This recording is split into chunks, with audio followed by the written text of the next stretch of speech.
The United States Navy has to do more with less.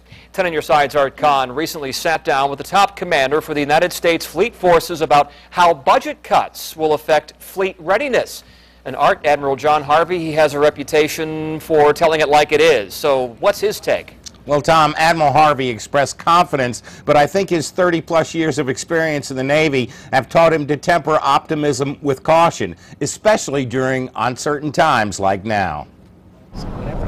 Inside the offices of the U.S. Fleet Forces Command, the man at the helm, Admiral John Harvey Jr., is well aware of the challenges facing the Navy at a time when the nation it serves is looking to manage a budget that is already $16 trillion in debt. We may not get all the resources that I think the Navy needs to do the job that we see out on the horizon, but if we make our choices wisely, we can maintain the essential readiness of the fleet. Admiral Harvey, like most experienced leaders, is a student of history. He remembers the defense cuts that followed the Vietnam War and the end of the Cold War. He also is aware of the fact that the nation is wrapping up 10 years of fighting in Iraq and Afghanistan. I also know that in the past, when we did this, we've made some bad decisions about where we take our decrements in funding. Now the Navy and all of the nation's armed services are faced with the possibility of automatic,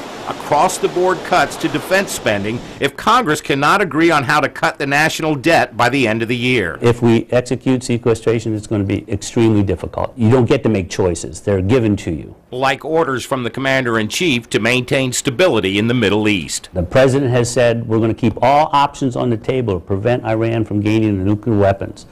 Well, the Navy is the options he's talking about. Leaving sailors little option but to spend more time at sea. Admiral Harvey says he cannot predict how long extended deployments will be required, but is confident his sailors will remain on course. They know the country has invested in them. The country has built this Navy to respond to times like this. Yes, and Admiral Harvey is not blinded by his pride in the fleet. He readily admits there's a limit to the Navy's ability to extend carrier deployments, both in terms of manpower and fleet maintenance. He says the key is to balance the Navy's resources, and that won't be easy. Art Kahn, 10 on your side.